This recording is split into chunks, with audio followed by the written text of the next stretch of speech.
വൈദ്യുതി ചാർജ് വർദ്ധിപ്പിക്കാനുള്ള നീക്കം പിൻവലിക്കണം. സജി മഞ്ഞക്കടമ്പിൽ. നിത്യോപയോഗ സാധനങ്ങളുടെ വിലക്കയറ്റവും കാർഷിക വിളകളുടെ വിലത്തകർച്ചയും മൂലം പൊറുതിമുട്ടി നിൽക്കുന്ന കേരളത്തിലെ ജനങ്ങളുടെ മേൽ വീണ്ടും വൈദ്യുതി ചാർജ് വർധനവ് അടിച്ചേൽപ്പിക്കാനുള്ള സംസ്ഥാന സർക്കാരിന്റെ നീക്കം പിൻവലിക്കണമെന്ന് കേരള കോൺഗ്രസ് ഡെമോക്രാറ്റിക് ചെയർമാൻ സജി മഞ്ഞക്കടമ്പിൽ ആവശ്യപ്പെട്ടു.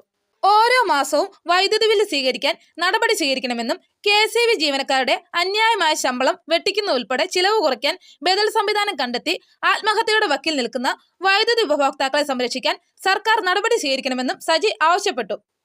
കാർഷിക വിളകളുടെ വിലത്തകർച്ച മൂലവും വിലക്കയറ്റം മൂലവും കേരളത്തിലെ ജനങ്ങൾ ഇന്ന് ആത്മഹത്യയുടെ വക്കിൽ നിൽക്കുമ്പോൾ സംസ്ഥാന ഗവൺമെന്റ് വീണ്ടും ഇവിടെ വൈദ്യുതി ചാർജ് വർദ്ധിപ്പിക്കാനുള്ള തീരുമാനം ഇത് അംഗീകരിക്കാനാവുന്നതല്ല. ഇത് കേരളത്തിലെ സാധാരണക്കാരുടെ വെല്ലുവിളിയാണ്. ഞങ്ങൾക്ക് ഈ അവസരം സൂചിപ്പിക്കുവാനുള്ളത്, ഇവിടെ വൈദ്യുതി ചാർജ് വർദ്ധിപ്പിക്കാതെ ബദൽ മാർഗങ്ങൾ കണ്ടെത്തിക്കൊണ്ട് കേരളത്തിലെ വൈദ്യുതി ഉപഭോക്താക്കളെ സംരക്ഷിക്കുവാൻ ഈ സർക്കാർ തയ്യാറാവണമെന്ന് ആവശ്യപ്പെടുകയാണ്.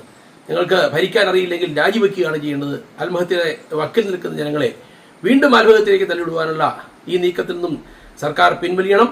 ഒന്നെങ്കിൽ ഞാൻ പറയട്ടെ, ഇവിടെ ഇന്നത്തെ സംസ്ഥാനത്തെ KSEB ജീവനക്കാരുടെ ശമ്പളത്തെക്കുറിച്ച് കേൾക്കുമ്പോൾ ഞെട്ടിക്കുന്ന ശമ്പളമാണ്. ഇവിടെ യൂണിയൻകാർ പറയുന്നത് കേട്ട് മാത്രം ശമ്പളം വർദ്ധിപ്പിച്ചുകൊണ്ട് കേരളത്തിലെ ജനങ്ങളെ അടിക്കടി കൊള്ളയടിക്കുന്ന ഈ ഭരണ സംവിധാനം, ഇത് ഇവരുടെ ഈ പിടിപ്പുകേട് അവസാനിപ്പിച്ചുകൊണ്ട് ഇന്ന് നമുക്കറിയാം മാസം ഇവിടെ വൈദ്യുതി ചാർജ് അടയ്ക്കാൻ പോലും സാധാരണക്കാർക്ക് സാധിക്കാത്ത ഈ ദുരവസ്ഥയിൽ വീണ്ടും വലിയ ഭാരം കെട്ടിവെക്കുവാനുള്ള നീക്കം അപലപനീയമാണ്. പിൻവലിക്കണമെന്ന് കേരള കോൺഗ്രസ് ഡെമോക്രാറ്റിക് പാർട്ടി ആവശ്യപ്പെടുകയാണ്.